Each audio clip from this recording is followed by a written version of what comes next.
This is apparently for turning on the fuel pump.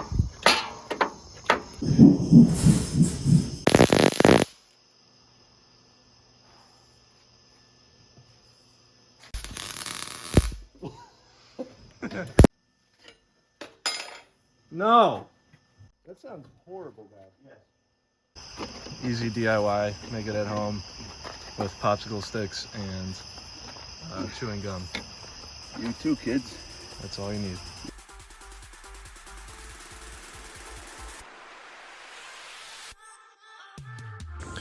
Here we are, back at it again.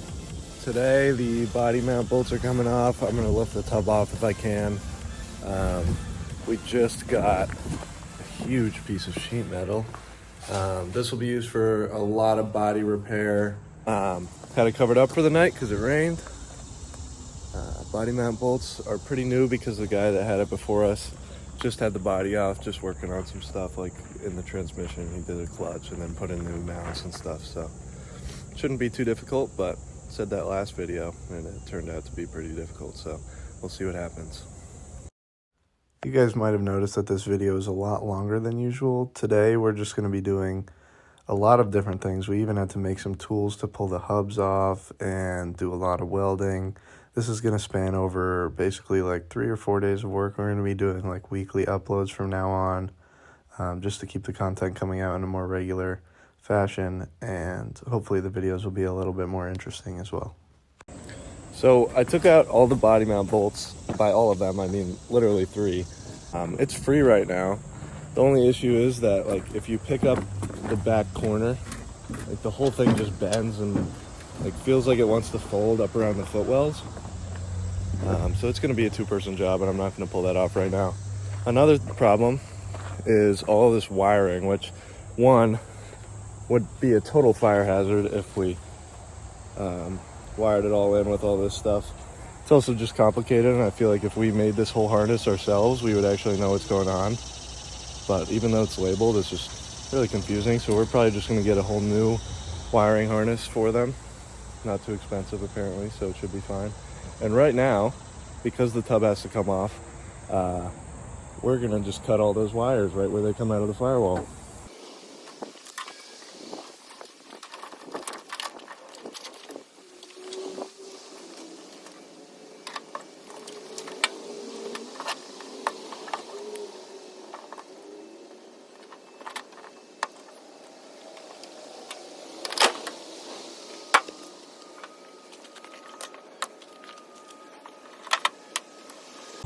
So that worked out pretty well.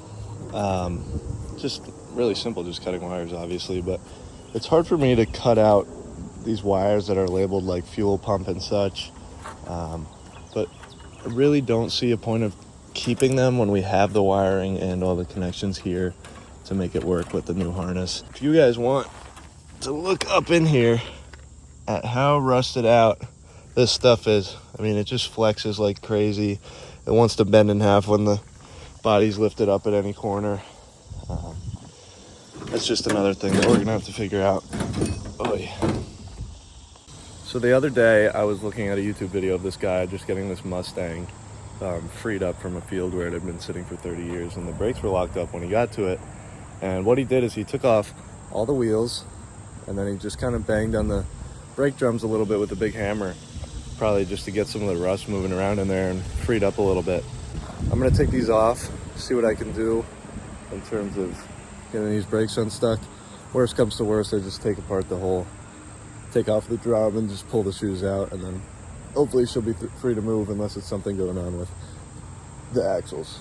So I learned pretty quickly that taking a hammer to drum brakes is not a very effective way of getting them freed up, so I started working on taking the hub off. There are some big nuts inside of this little like hub cover that you'll see me taking off in just a second, that my dad came in with the tool for later, which is from the CJ. Moral of the story is that eventually we ended up having to make our own hub puller in the dark with some scrap metal that we had around the shop to get these off because they were so locked up with the brakes pressing on the outside of that drum so hard on the inside. So you'll see that a little bit later in this video.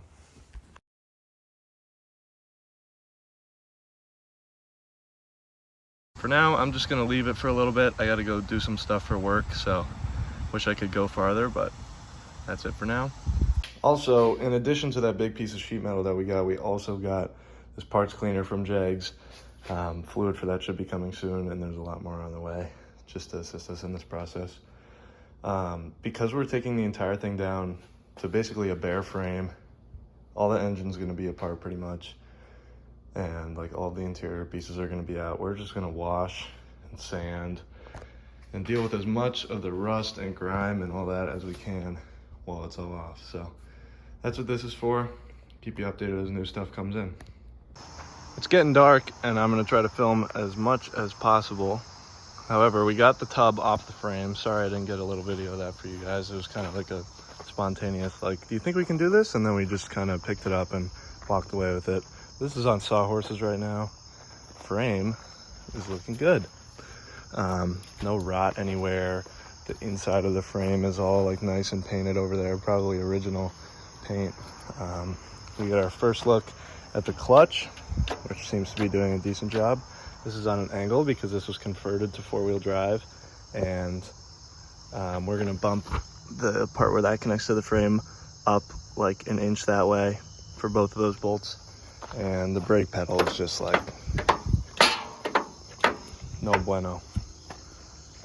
So here we are moving the welding like table outside, laid down some plywood, unplugged everything, brought the cord out, plugged it all back in, and we're gonna make this hub puller. There's a little like plate of, I think it's 1/4-inch steel that we're welding onto these 3 little tabs that are gonna come off and go onto the studs to pull it. Right now, it is welding time.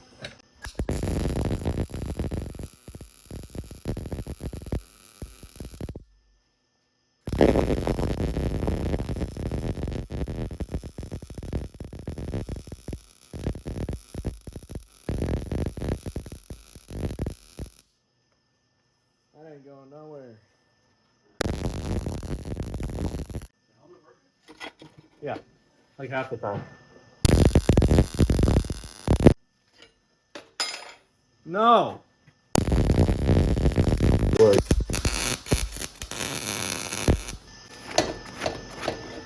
So those right there are not going anywhere. I'll clean them all up later and give you a little walk around. The tack on this one came off when I put it down on the table, so we're gonna have to remeasure and get that on. Thing is, we tacked it while the whole welding machine was outside, so we don't want to do that again. So we're gonna just figure out what to do with that later. But for now, time to weld on this one right here. So I wanted to spare you guys from a little bit of the horrific noise of MIG welding. You can just kind of see my technique here. Just trying to bridge a pretty big gap, and this seems to work out pretty well. I'd say those are pretty good. They'll hold at least, if anything, in a nice big pool. Let's see if I can get the exposure right too.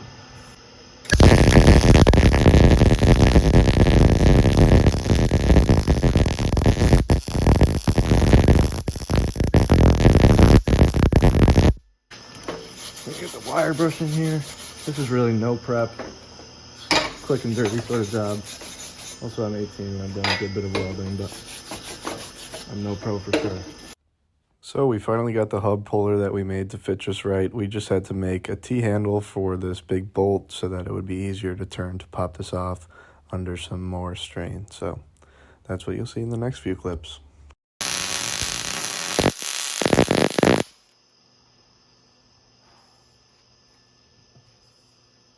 So our DIY hub puller worked, and we pulled this off and sat there in puzzlement for a little while when we realized that the brake shoes were fairly new and everything inside looked like it had been rebuilt. So here we are just talking about that for a little bit, and I'll get some close-ups in a sec. So we're discovering with these wheel bearings and the brakes and everything, I'll get a close-up on the shoes a little bit later, but you can see all these little steel rollers around the edge. They would be way more discolored with gear oil if they had been in there for longer. So we think that someone took the wheels off of this, or just rebuilt the axle before they sold it, because this is a swapped axle. See that? That says Timken? Timken is one of the is a good quality bearing. So someone's Yeah, put we these know in. those didn't come with this thing. Yeah, exactly. Exactly. So that's going to be it for this video. We accomplished a lot. It took a lot of time, but it was very rewarding and a lot of fun to learn and to make some new tools like we always end up doing on these sort of projects. This is all three of the Jeeps together that we own, and I'm really excited to get this Willys looking somewhat similar to the quality of these other two. In the next video, you'll see us just go around and do the same thing that we did on this wheel with all the other ones, but thank you so much for watching, and I'll see you in the next episode.